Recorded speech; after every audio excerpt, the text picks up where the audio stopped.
Om Sahana Vavatu Sahanau Bhunaktu Sahaviryam Karvavahai Tejasvinavadhitamastu Ma Vidvishavahai. Om Shanti Shanti Shanti. Hari Om Shri Gurubhyo Namaha. Hari Om. Vasudeva Sutam Devam Kamsa Chanuramardanam Devaki Paramanandam Krishnam Vande Jagadgurum. Krishnam Vande Jagadgurum. So we are on chapter 10 and we finished verse 12 last time. No, sorry, first verse 11 last time. And the English translation for the verse 11 was, out of mere compassion for them, I, dwelling within their heart, destroy darkness, born of ignorance by the luminous lamp of knowledge. This is Krishna Bhagavan's poetry.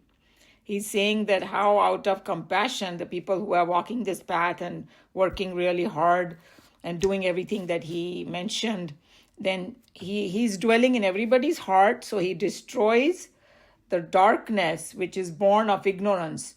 And this is like darkness and ignorance is just the same thing they're talking about. How? By lighting the lamp of knowledge. And then so we went in detail about it. So with that in background, we will do so these two verses go together.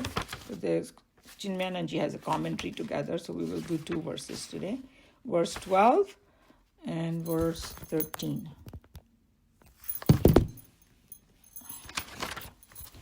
So here's verse 12.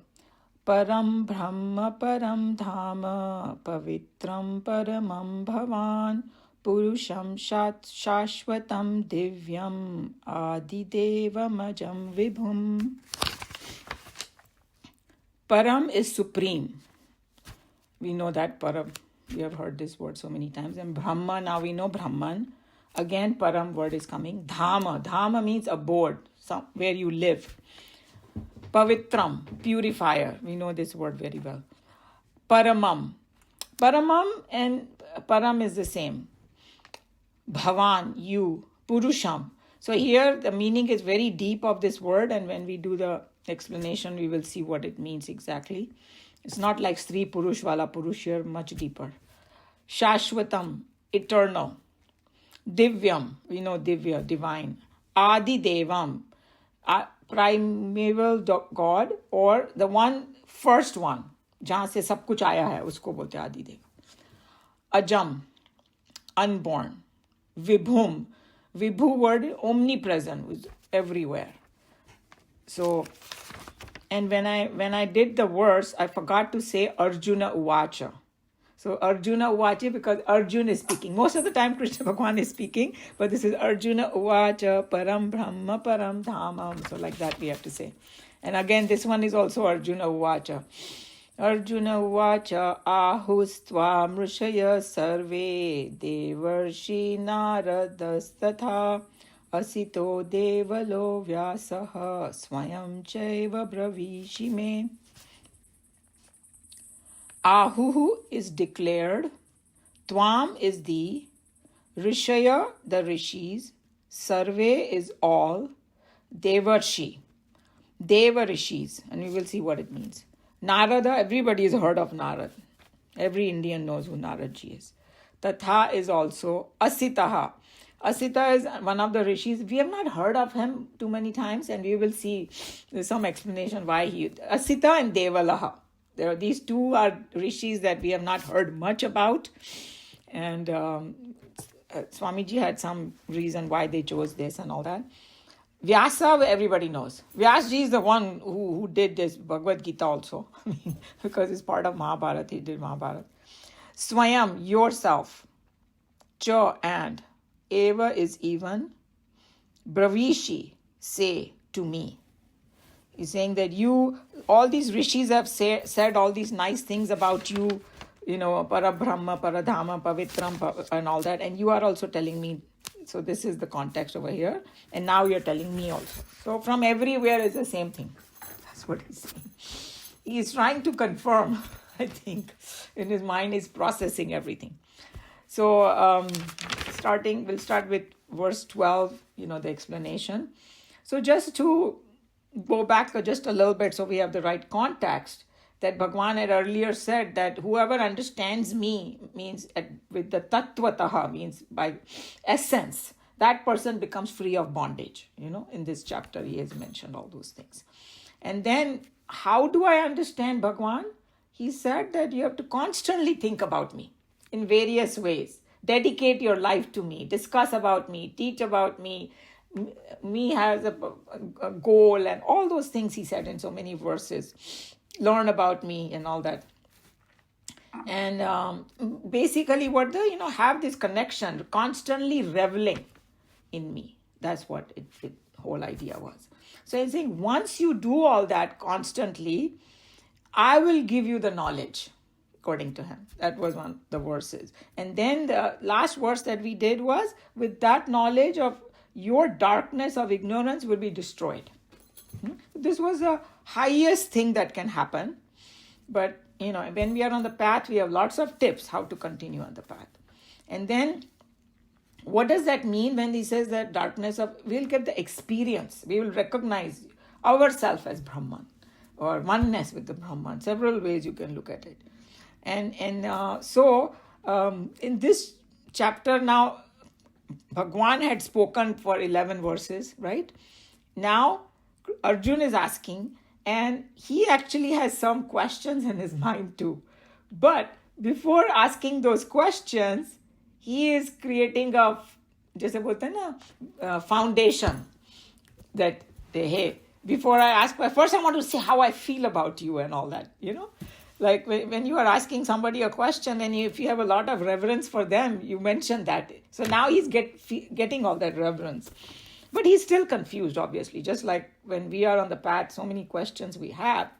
So, and then he wants to ask Bhagwan about, Vibhuti. What are your glories and all? That's what this whole chapter is about. How do I see you in this world?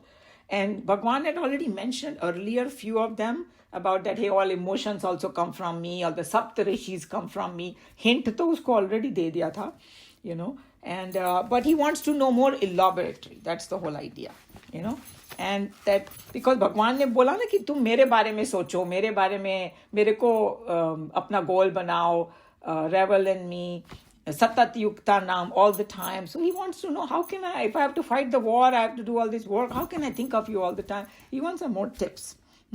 And then Nikhilanandji is a little bit funny. He said, भगवान ने बोला कि मेरे बारे में बात करो, तो अभी अर्जुन ने उनके बारे में उनसे ही बात करना शुरू कर दिया. उनसे ही सत्संग शुरू कर दिया, which was kind of interesting concept.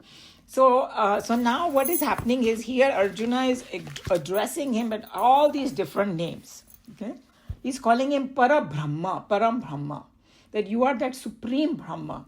Matlab, before he was thinking, hey, he's my friend, then he made him his guru, remember in chapter 2 earlier part, and now after Bhagwan has mentioned so many things, all of a sudden he realized, oh my God, this one is Para Brahma. Abhi bhi thoda doubt hai usko, magar he's getting there. So you are the supreme Brahma. And the doubt yahi hai ki abhi Krishna Bhagwan to mere bhagal mein baithe hain. He has a body like me and he has the same age as me. And he's Param Brahma. Sar chakra raha hoga uska ki kaise ho raha hai ye sab, So, and then, we are just kind of reviewing what we know about Parabrahma, because this is how the scriptural studies are. You review again and again, so it sinks in better. So Nikhilanand, you were just reminding that we know that Parabrahma is indicated Sat Chit Anand, right? And we should remember the meaning, pure existence, conscious and bliss. That is Parabrahma, So, we know that deeper meaning of it, that Sat means all the things that are existing. The existence comes from that Brahma. Because that is pure existence, okay? And this is a subtler concept. When we say pure existence, we have to contemplate upon it, what it means. I won't go into it too much, but it's called pure existence. And then he calls him Param Dhama. You are the supreme abode of his entire creation. Means all of us are living in your abode only. तुम्हारे ही घर में हम रहते हैं. Like my house करके हम लोग बैठते हैं, पर ये जो भी हमारा घर है ये हमारा नहीं है, वो भगवान का ही है. That's the whole symbolism about stealing butter, because somebody was saying, hey, how come Krishna Bhagwan is stealing butter? Because we teach our kids not to steal, and here he's stealing and everybody is smiling and laughing and enjoying. What is this? Because he's not the chore, we are the chores. He's just taking what belongs to him. But all those ladies, they were hiding it from up. Mat khao, So it's just a symbolism. Anyway, I thought that was really nice way somebody explained about it. So, Parabrahma, Paradhama, and then Pavitram. So Pavitram means, everybody knows, pure. Supremely pure yahan par, because that means nothing can touch it, nothing can make it impure.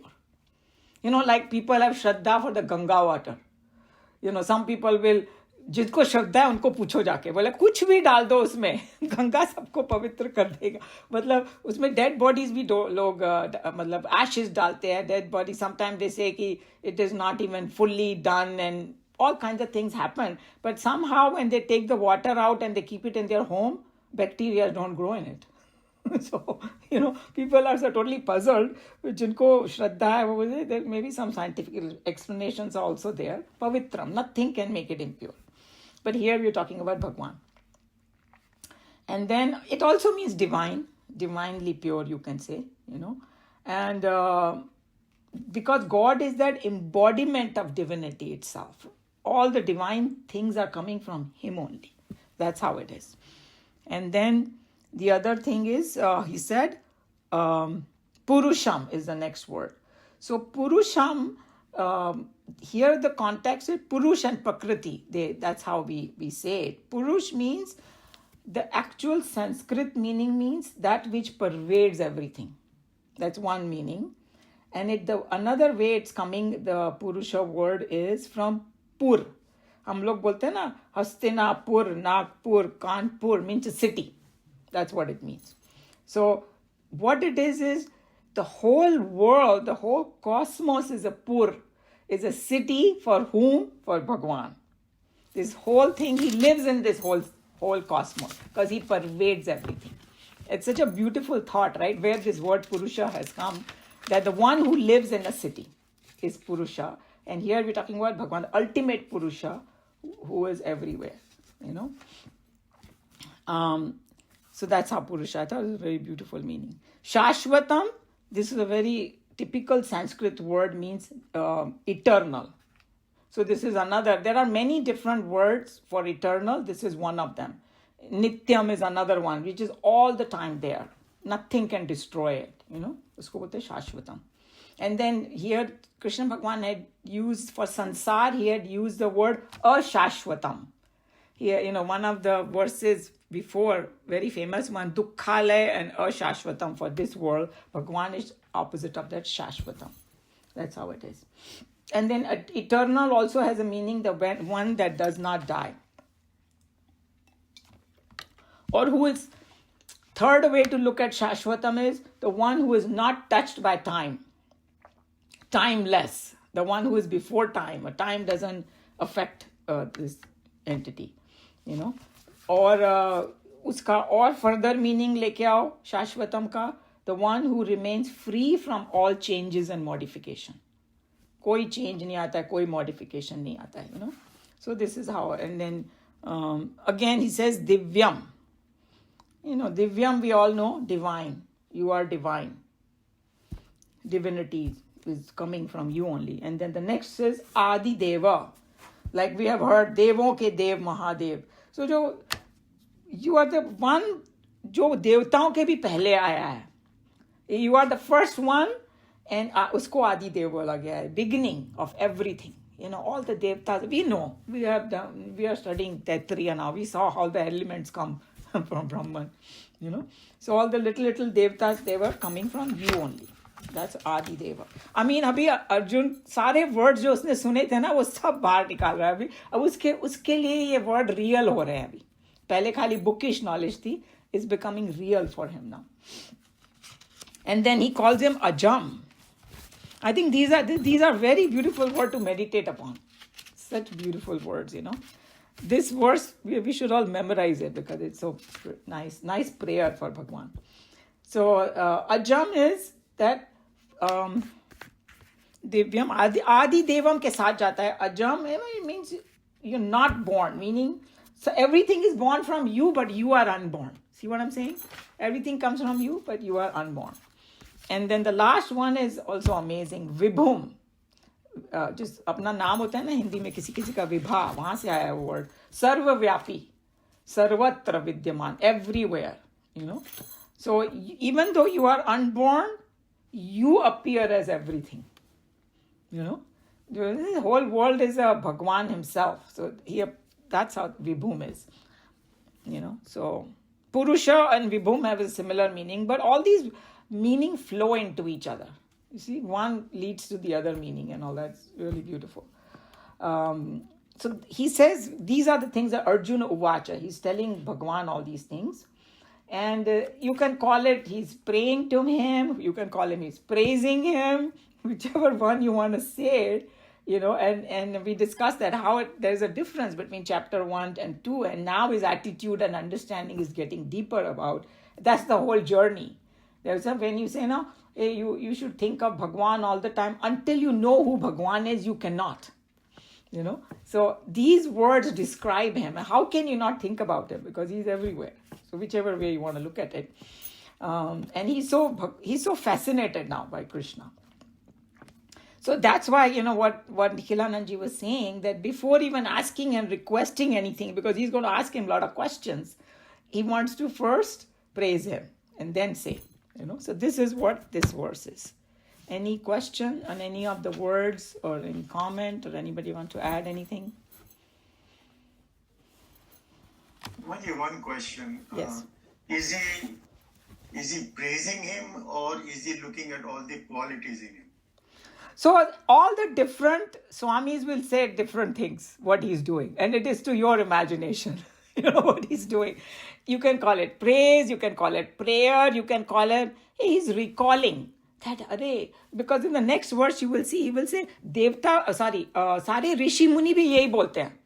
Because the thing is that Arjun was very educated in the Vedas.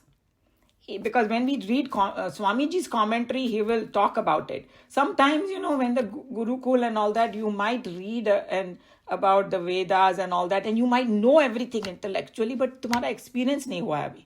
So it becomes like a bookish knowledge. You just, like sometimes we say some mantra, and for the longest time, I didn't know the meaning of Gayatri mantra and all those things that we used to talk. I didn't even know Artika mantra. And as a kid, you memorize it because everybody's singing. And then later on, when somebody tells you the meaning and you say, oh, now I get it. This is what I've been memorizing and that's what it means. Like suddenly tube light is going on. So that's what is happening to Arjuna, that when Krishna Bhagwan is saying now, oh my God, I had read about all these things from all the Rishi Munis, and now you are saying this too. So that's one context. That's the right one. But these are also praises of Bhagwan. This is also prayer of Bhagwan. So that's why it's a mixture of everything. That's how it is. Thank you. Any other question, comment? Okay. So the next verse 13, is what. So now he's saying that all these words that we saw, just remember them. What he's saying, Parabhama, Paradhama, and all those things. Now he's saying that look, the rishis, great rishis, they talk about you in the same term. Ahu means they speak about it. And same language they're talking about. So he was just saying that. In our culture, Rishi Muni to bhare pade hain. Itne sare Rishi Muni. Somebody said, about Vedanta, they were arguing. I said it is completely peer-reviewed. जैसे बोलते हैं ना science में peer-reviewed journals. Peer-reviewed journals. That, hey, if you are saying it, why is it true? How do we know? 100 other people did the experiment, and यहाँ पर the thousands, and they are saying the same things. How can it be wrong? And these are all educated, great people. How can they be wrong? So there's so many Rishi Munis are out there, but he picked few of them. That he's talking about, and what do? They're talking about the same truth. They came up to the same conclusion. जो इन्होंने words बोले ना, परब्रह्म परधाम पवित्रम परमं भवान पुरुषम शाश्वतम दिव्यम आदि देवम अजम विभुम, all of them are saying the same thing. In the same words, literally, they are saying in the same thing, And how Nikhilanandji was reminding us that there is a very famous statement, and you must have heard it too. It's called Ekam Satya Vipram Bahuda Vadanti. Means इसका मतलब है truth is one, but wise people talk about it in different ways. We were talking about it, right? That the experience, worldly experience भी हमारा same होएगा, हमने same चीज देखी होगी, 4 लोग उसको 4 ढंग से बताएंगे. साइंटिस्ट एक ढंग से बताएगा, पोएट दूसरे ढंग से बताएगा, ऑर्डिनरी आदमी दूसरे ढंग से बताएगा, चौथा आदमी चुप हो जाएगा. I don't know, go experience it yourself. I can't even describe, right? So it's the same thing. In the spiritual world, it's the same thing, that some people talk differently, some people don't talk, but they all have the same experience, But the main thing that we have to focus on, they are all talking about the same truth. Okay? And then he just was, discussing about science also. Because he's saying that because we relate to the worldly stuff easily, the example. So he's saying जैसे science में भी होता है कि suddenly कोई discovery होती है, right? फिर वो कोई I know that my husband's field, they used to discover some new molecule, and then one person will give it a name. Because, hey, there is some name it will give, because it has to be some nice name which is related to that substance, right? And then it becomes so popular, the whole world will talk in the same word. Like, Satyam Jnanam Anantam Brahma. They came up with it, now all of us say like that, or Satyam Shivam Sundaram, or Satchit Anand. They coined these words, but we all use it, and we immediately understand what it means. That's what he was saying, that in the scientific world also same thing happens. That it's not like they have discovered, they have made the law. That is the most important thing to understand over here. That's why it's called Sanatan Dharma. These are laws laid down by the Supreme. We are just discovering it. Even all these electronic things that is happening, the revolution that is happening in today's world, AI and all that, it is not that we humans are thinking, oh, humans are doing this AI. Hey, the source is Bhagwan only. You have not created anything new. You are just discovering. Maybe millions of years ago, they again had this. It's a cyclic thing, right? Now they are discovering that some of these civilizations were much more advanced in certain things than us. But this happened to be electronic age. In those days, they were more advanced in building things. Many years, like pyramids and all that. Till today, they don't know how they did it. So they were more advanced in this. So we just discover what is God's world. That's all it is. Like, the good example is that the Newton. When we say Newton's law, it's just that he discovered. He didn't make the law. He didn't make gravity. That's a complete understanding we need to have it, So that's how we have to see it. So these rishis were mantra drishtas. Mantra drishta means seers. That's why rishis are called seers. These truths were discovered through them.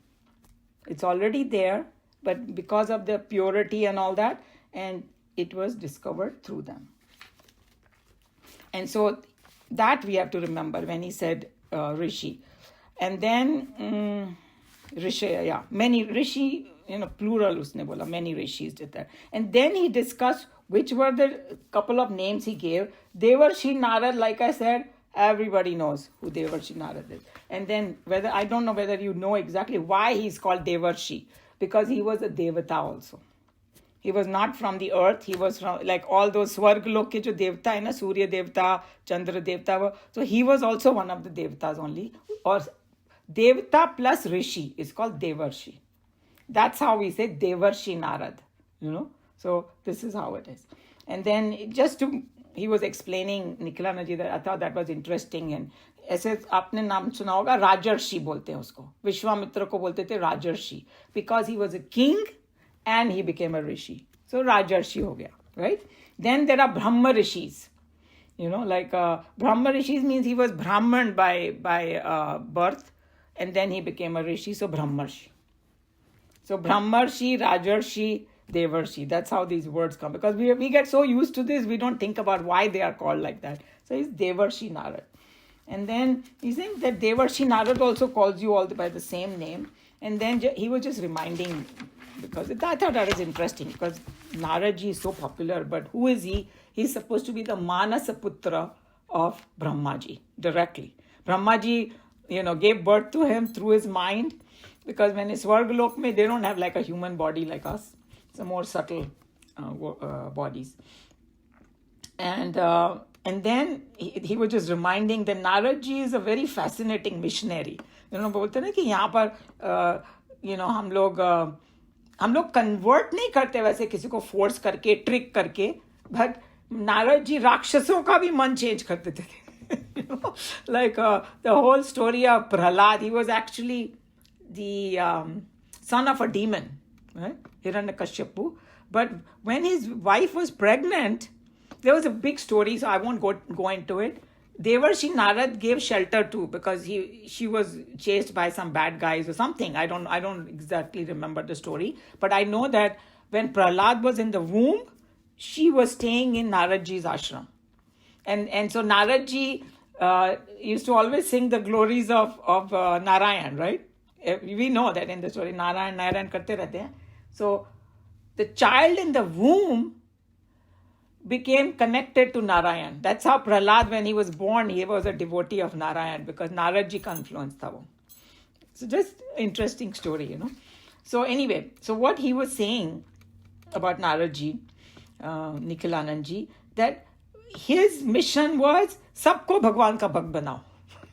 तो कोई भी युक्ति करके, he used to do, because he wanted to place Bhagwan in everybody's heart. Bhagwan is already there, recognized, even. And then his special thing was Naradji's, that everybody welcomed him.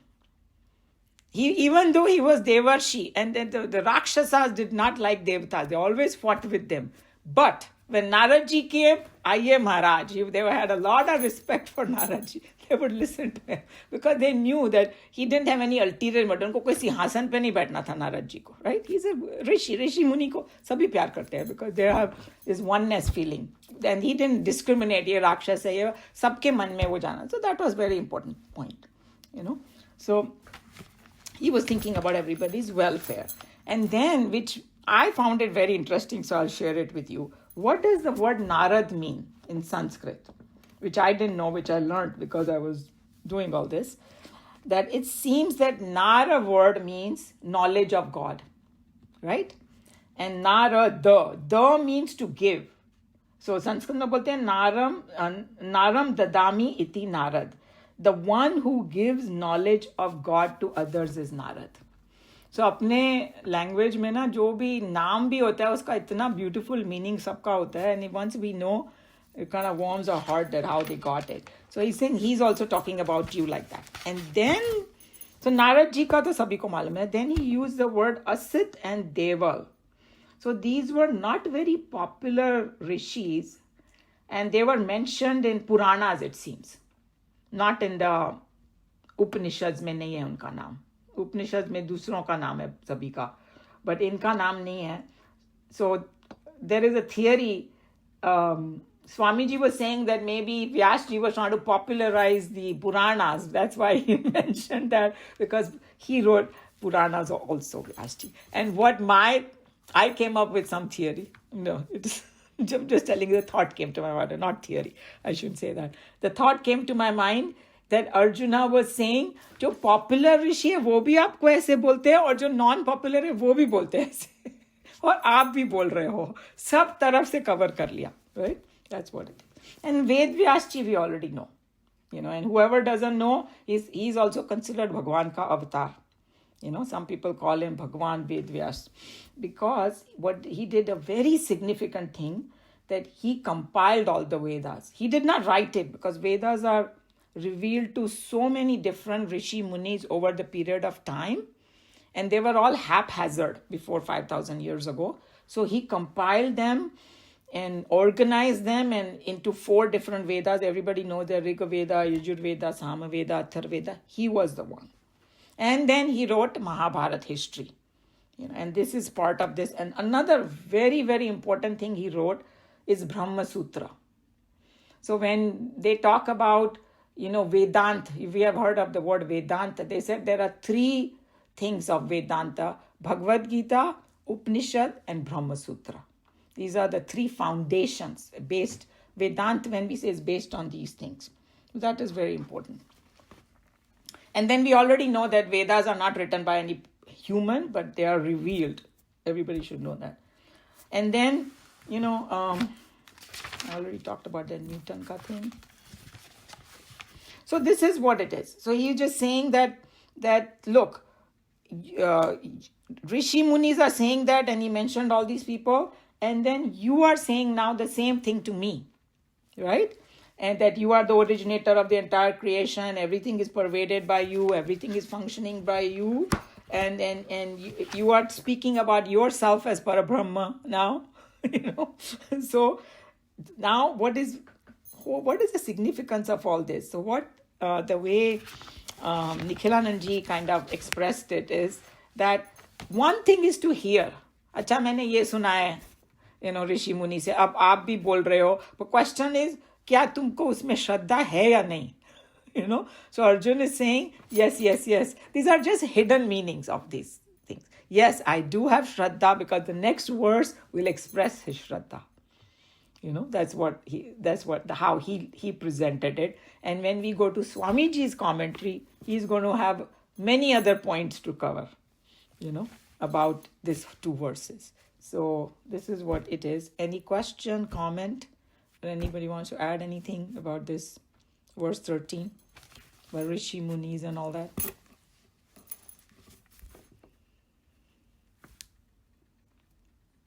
Just one thing, Umaji.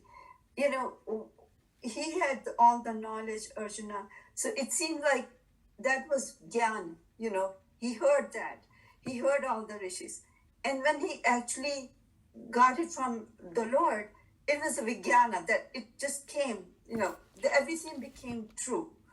Yeah, because he saw it. See, this is what it is. Now he's saying the dilemma for him right now, as we can see, because he's going to ask a lot more questions. And then in chapter 11, even after hearing everything here, he still will have some doubt. Hey, how come you, who's sitting next to me, you are saying the entire universe is in you? Can you show me that? मेरे को proof चाहिए. तो वो जब पूछता है ना ये question, तो उसको थोड़ा डर भी लगता है कि अगर सचमुच भगवान है तो मैं ऐसे कैसे पूछूं, ये है वो है, तो वो उसको थोड़ा sugar coat करता है. You will see, it's a lot of psychology is there. He will say, if you think I am fit, because he realizes that he's asking something too much. Like somebody is telling,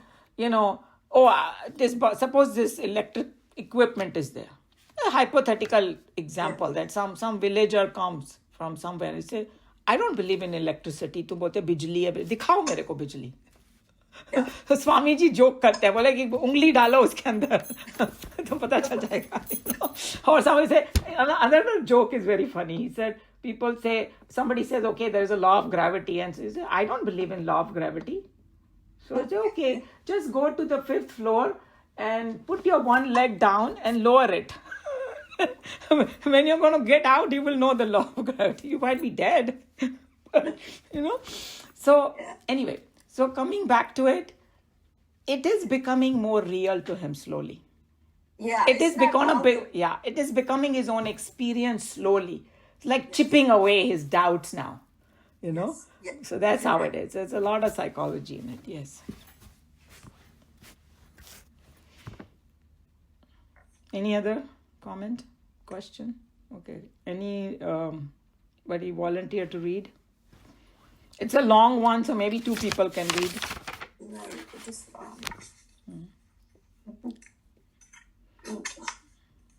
Sushil ji, did you want to read? I can read. Okay. Some. And if you get tired, yeah, please let maybe Anil ji or Meena ji, one of them can read. Yeah. Arjuna said, "You are the supreme Brahman, the supreme abode, the supreme purifier, eternal, divine, Purusha, the God of all gods, unborn, omnipresent. All the rishis have thus declared you as also the Dev. Okay, let me read again. All the rishis have thus declared you as also the Dev Rishi Narada, so also Ashita, Devala, and Vyasa, and now the same you yourself say to me. To no student of Mahabharata can there be a doubt as to Arjuna's knowledge of the Vedas. As a prince of that age, he had a complete education in the theoretical studies of the Vedic literature. The Panditas who initiated him into Vedic laws had often defined the supreme in some familiar terms, which were very well known to all seekers. But these words are generally empty phraseology for the ordinary students until they are especially initiated in the technique of reflecting and meditating upon the suggestive imports in these especially quaint phrases. So now we know. It is our own experience too. हमने सारे ये words सुने थे और हम लोग को वहाँ सच चित आनंद, but some of us may not have known the meaning. And now when we go deeper into it, it was the same thing. He had studied everything, as some subjects in his Gurukul and all that. But they were empty phraseology for him because you have to be initiated. You have to be, like we saw that in our Taittiriya Upanishad, he's saying tapasa Brahma. Like, contemplation is Brahman because with that only, and that's the only method. Before meditating, you have to contemplate a lot and clear all the doubts. Otherwise, it will not fructify. So that's called initiating in that, learning it from some other wise people, what it means, suggestive imports of these things. Because these words are completely loaded, All these, Sat, Chit, Anand, those 3 define the whole Vedanta. But that's what it is. It's so loaded. Yeah. If philosophy loses its appeal when its ideas are brought within the folds of a published textbook, used mainly for the purpose of decorating the shelves of those who can afford them, and no doubt sometimes for being hindered by the professional intellects. As time passes on, philosophy becomes merely a historical narration of ideas lived some thousands of years ago and gets fossilized into museum specimens, unless to all, save some curiosity mongers among the life's holiday crowd. It said useless to all, but some that word was useless. Yeah. So now we know. Swamiji is very stern and he uses very strong language, and we have seen that. There are so many people who will probably take the Gita and I was listening to somebody, so he was saying, I don't remember his name now, he's one of the kind of famous philosophers now from India. He said when he was a kid, he was fascinated by Bhagavad Gita, right? So he would wanted to read it and commentaries and all. He would take it everywhere, like to his bed, to his dining table, और उसको थप्पड़ पड़ते थे. Parents say, don't, keep it in the puja room, and he just wanted to read it, the whole thing. See what I'm saying? That if you just keep it like some kind of, it is very holy, keep putting flowers on it, keep doing puja and don't even read what is inside, it's not going to be of no use. Or you just put it in museums or Mahabharat, story karte jao and all, but uske andar jo deep, सबसे ज़्यादा बोलना चाहिए ना, like a necklace पे जो pendant रखा हुआ है भगवत गीता, वही तुमने नहीं पढ़ा तो पूरा महाभारत ही वेस्ट हो गया. For people who have value for Gita, that's what they will say. So that's what he's just trying to wake us up, that, hey, all these deep philosophies there, learn it. Just don't keep it in a bookish knowledge. At the time of Mahabharata, Hinduism was passing through a similar passage where the Vedika ideas frightened the followers, although they meant to encourage the followers to face life and live it diligently. Gita was a book that ushered in the cultural revolt and heralded a new renascent Hinduism in the country.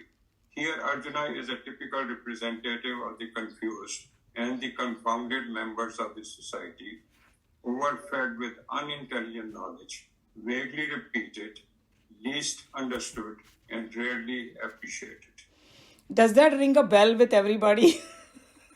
हमारी जब शादी भी हुई थी तो वो जो मंत्र वंत्र बोलते थे, कुछ नहीं मालूम क्या बोल रहे हैं. और नॉर्थ में तो उसका एकदम कचूमर बना देते हैं वो लोग, सब उल्टा सुल्टा उसका प्रोनाउंसिएशन. साउथ में अभी भी वो लोग प्रोनाउंसिएशन सही करते हैं. और शादी में सब लोग एक दूसरे को देख के हंस रहे हैं, ये वो पंडित बोलता जा रहा है, पंडित को बोलते जल्दी करो. तुमको जल्दी फिनिश करने के लिए पैसे दिए थे. I mean, it had become so bad. That's what it is, that it is like, overfed with unintelligent knowledge, vaguely repeated, all those things we can understand. Swamiji knows how to wake us up.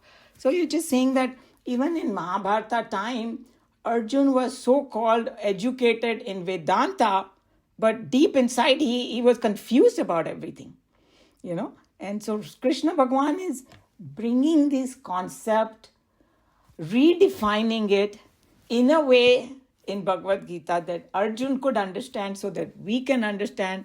And he said revolutionary definitions of things.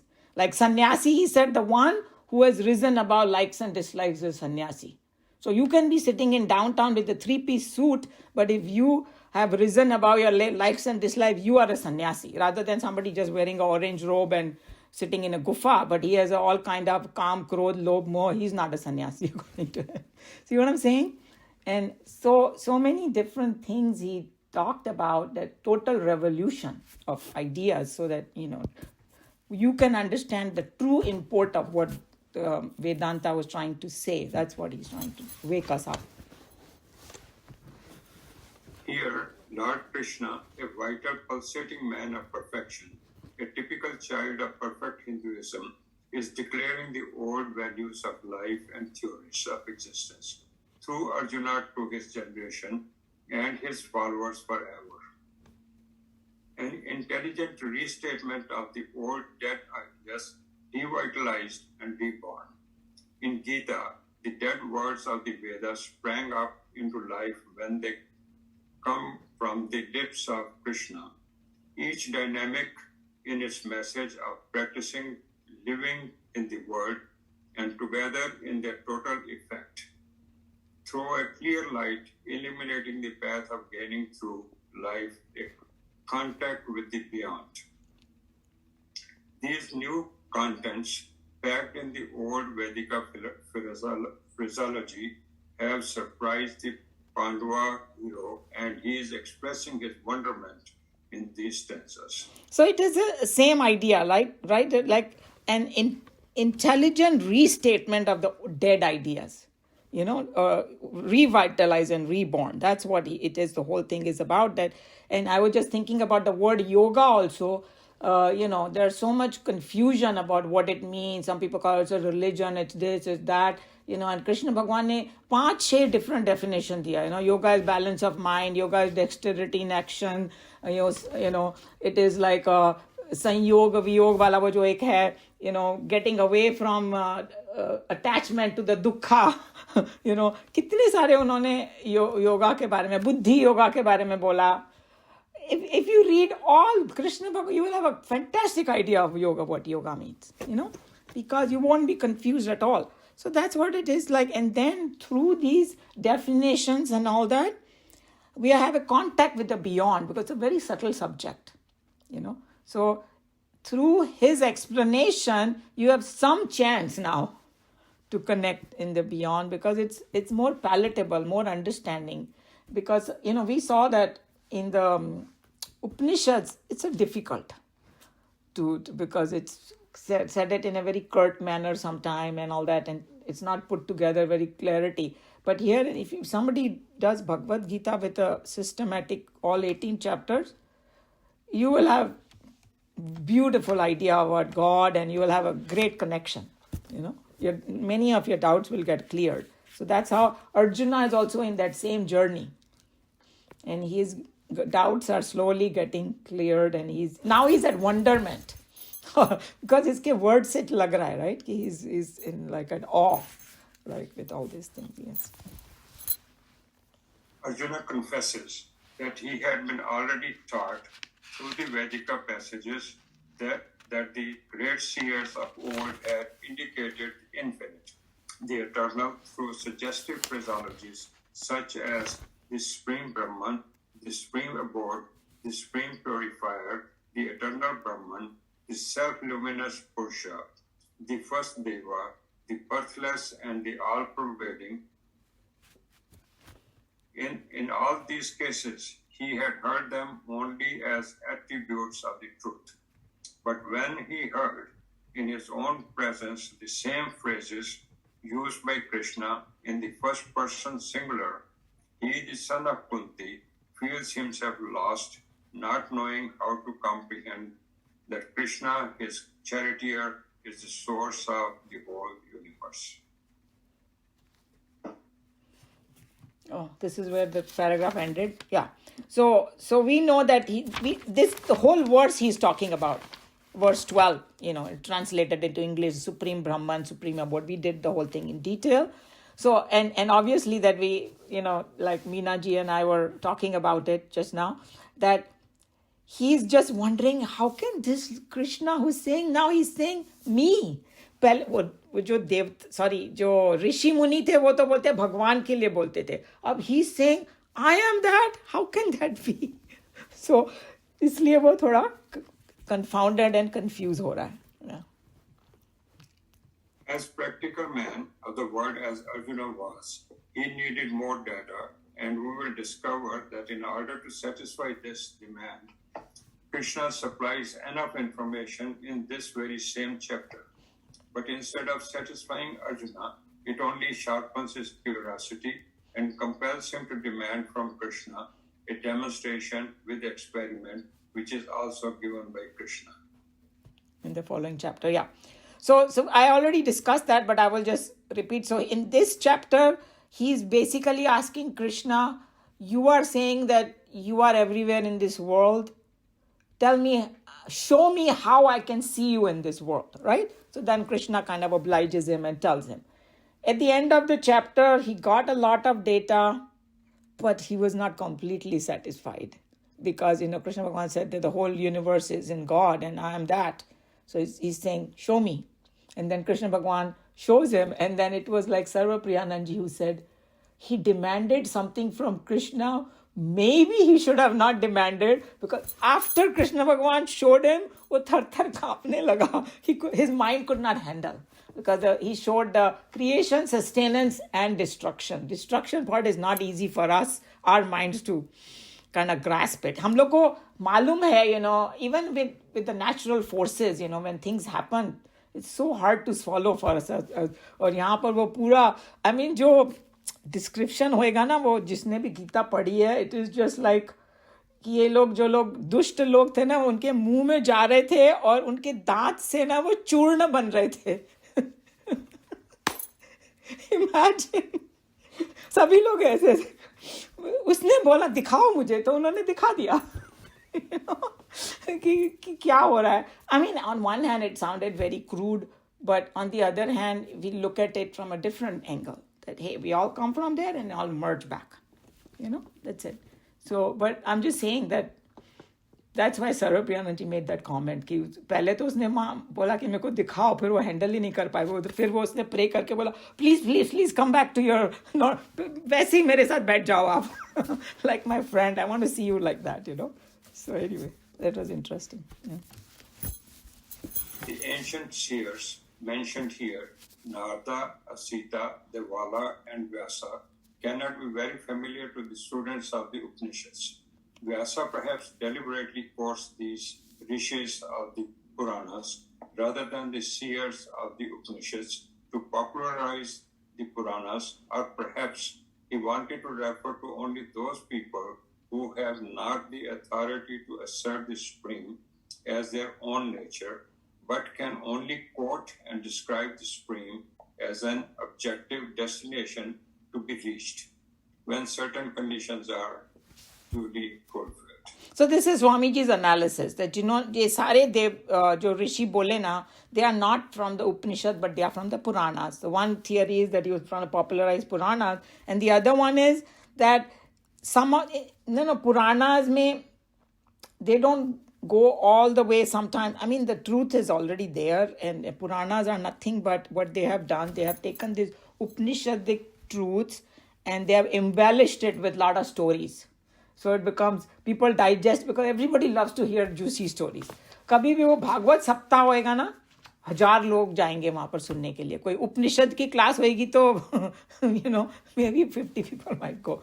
But they are talking that inside the whole embellishment is the same truth like Upanishad is there in Puranas also. The whole idea was take those things, say in a juicy way, and maybe some people might get it. Others may not, but wo unki kismat. But he was just saying that sometimes you can say that these people were saying these things, but they had not reached highest, or maybe not even say that. They had reached the highest, but people were using it to just objective destination to be reached. Maybe Swarg Lok jane ke liye or something like that, Whichever way. Let's not get too much into it. Idea is just look at it this way. So many different people talk about you who are like great, like Rishi Munis.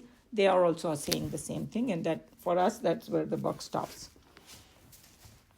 Sita is mentioned just once in Lalita Vistara. Devala is the son of Vishwamitra mentioned in the Vishnu Purana, and Vyasa is that conversational personality, the author of Puranas, the expounder of the Brahma Sutras, and the first editor and publisher of the Vedas in 4 volumes.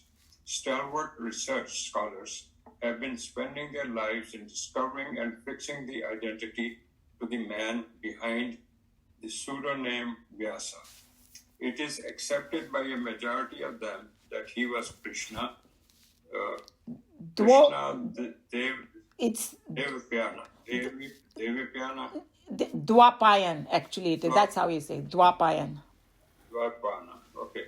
And it's very interesting to read that according to some, he was the disciple of Krishna, and according to others, he was one of the mighty gurus of Krishna.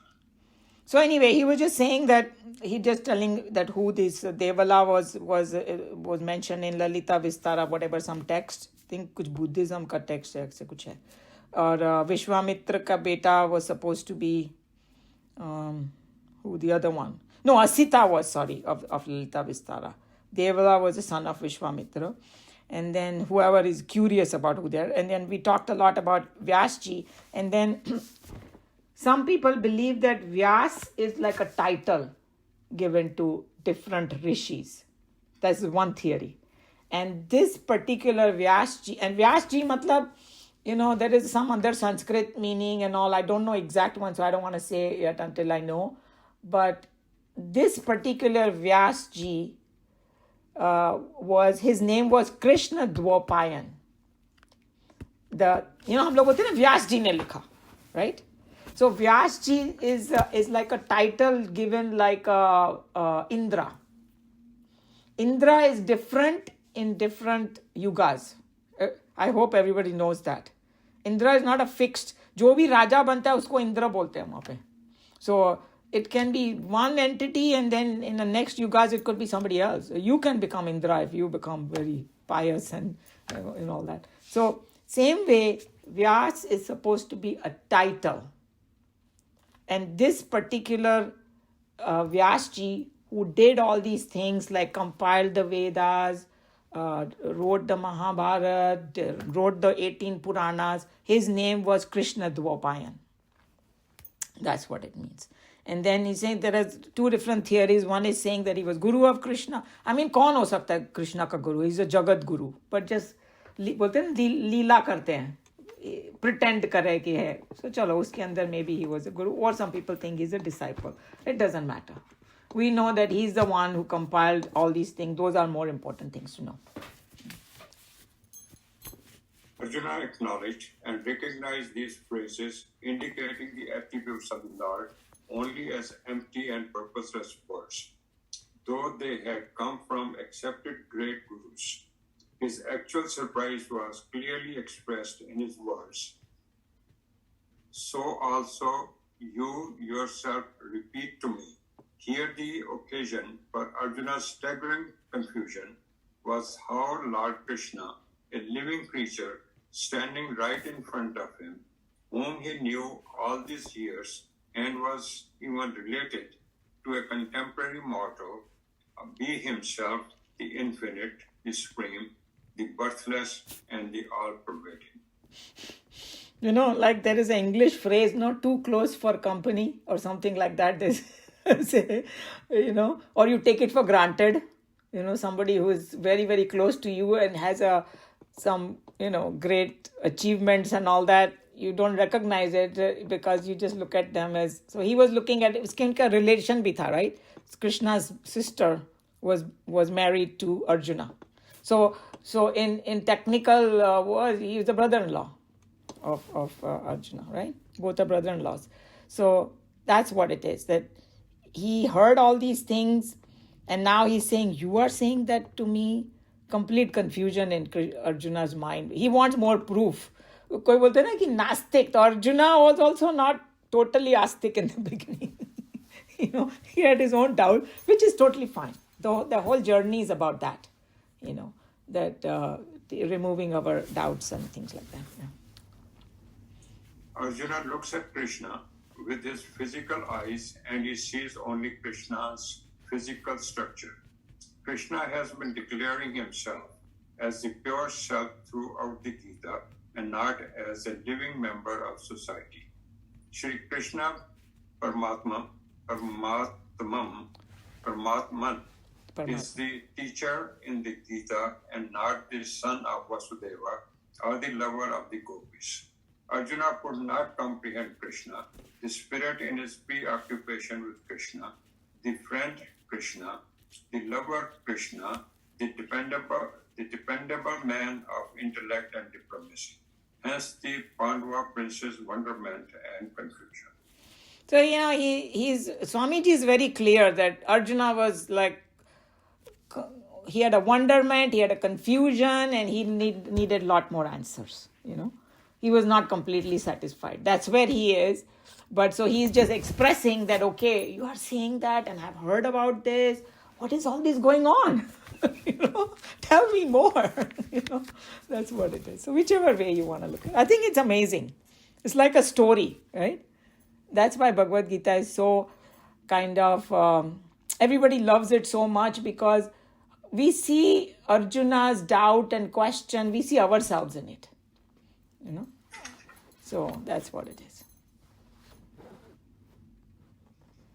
Any question, comment?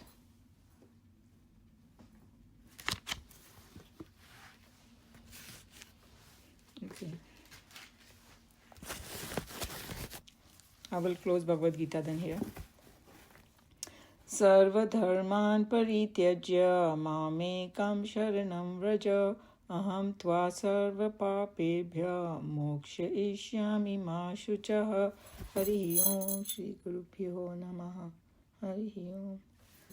So Bhagavad Gita is getting more interesting and is going to get more dramatic now.